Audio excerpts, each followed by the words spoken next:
Hello and welcome to the Zac Brown Show, the show that introduces you to old friends for the first time. I'm your host, Zac Brown.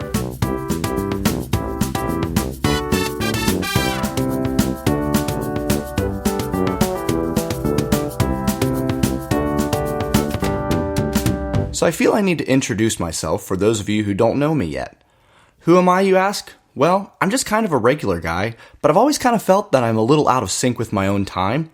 But let me explain what I mean by that.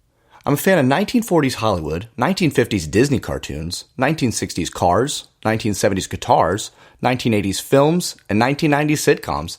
And in the new millennium, I just lost interest.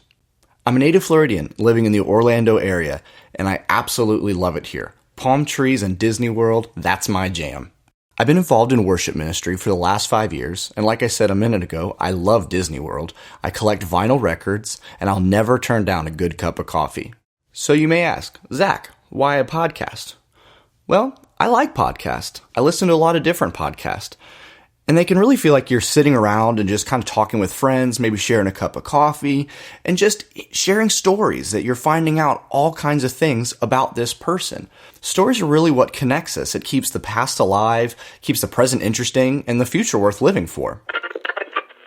Tonight, the secret word is radio. R-A-D-I-O. Really? You bet your life. Who knows what evil lurks in the hearts of men?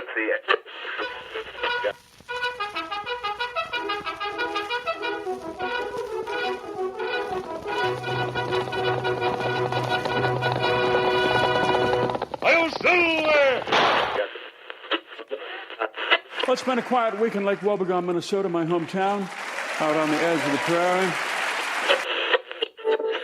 I've always had a deep appreciation for those old radio shows of the past. Maybe you don't know what I'm talking about, but with the aid of any visuals, the writers and performers, they paint these amazing pictures using like sound effects and really neat music, and it would either go from a very silly, plucky storytelling or something dark and menacing based on whatever music or sound effects that they were using. So like Frank Reddick Jr.'s The Shadow or Garrison Keillor's, kind of sticky, sweet, down-home nostalgia tales of Lake Wobegon. We were transported right into their story. The amazing thing is that we somehow built this world in our minds without actually seeing any of it. But all of our senses were engaged. We could see it, we could feel it, we could smell it. Somehow, we were right there with them. All of those radio shows had one thing in common. They told stories. And stories are, again, what make us who we are. So I love meeting new people, hearing your stories, getting to know them. And if I ever have the chance to meet you, I'll probably ask you a series of familiar questions to my friends who really think that they're all ridiculous questions, but I think that they really kind of show who a person is. So number 1, what's your favorite Disney movie? Number 2, if you had a concert ticket to any band in history, who would you go see? And number 3, if you could be any fruit, what would you be and why? Friends of mine find it a little silly, but I think it's a great way to break the ice and almost immediately find some common ground between you and this stranger who's slowly becoming your friend.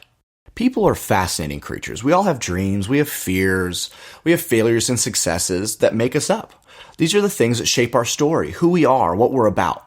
I've met a lot of different people, and all of them kind of have a unique story and perspective on life. My purpose for this show is to invite you, the listener, my friend, to the proverbial table, to listen to the stories that people have to share from various walks of life.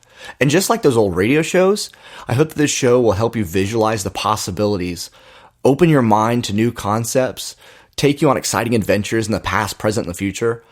And who knows, along the way, we'll meet some new friends and learn their stories, and hopefully this world will become a little smaller and a lot more friendly.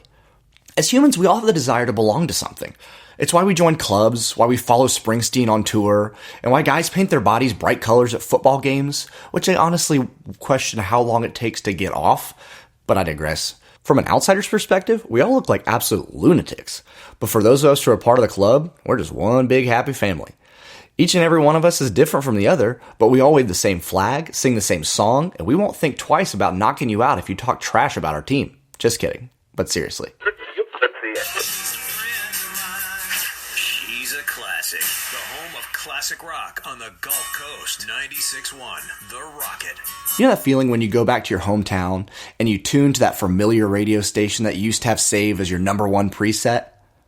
Well, that's my goal for this show. I hope that this will become your preset, a place where you feel welcomed, have a sense of belonging, that the Zac Brown Show will be like going home to old friends who are there with open arms and can't wait to share their latest stories. So let me be the first to say, welcome home.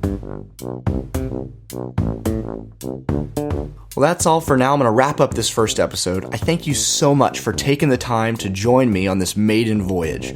I hope you've enjoyed it.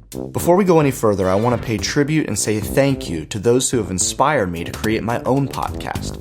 First, Lou Mangello of WDW Radio, your Walt Disney World information station. He's got a real fun show. It's always positive and very inspiring. Aaron Brown, if I just want to talk about it, tells all kinds of crazy stories about his life. And then Heather Kane of The Ridiculous Redhead, who has all kinds of different people on her show and is just telling it like it is. You guys are incredible. Please keep up the good work and continue to inspire others. You want to stay connected with the show? You can follow on Instagram and give us a like on Facebook. I'll post behind-the-scenes pictures and other nonsense like that. So like, comment, and subscribe. And if you do me a favor, please help get the word out. Tell your friends, tell your family, tell that guy on the corner with the spinning sign for the pizza place you don't ever go to. Quick question. Back to the sign guy.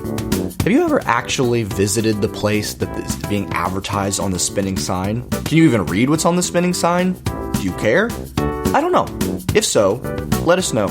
Comment on either the Facebook page or the Instagram feed. Once again, I want to thank you so much for listening. I'm Zac Brown, and I want you to remember, hippos can't fly.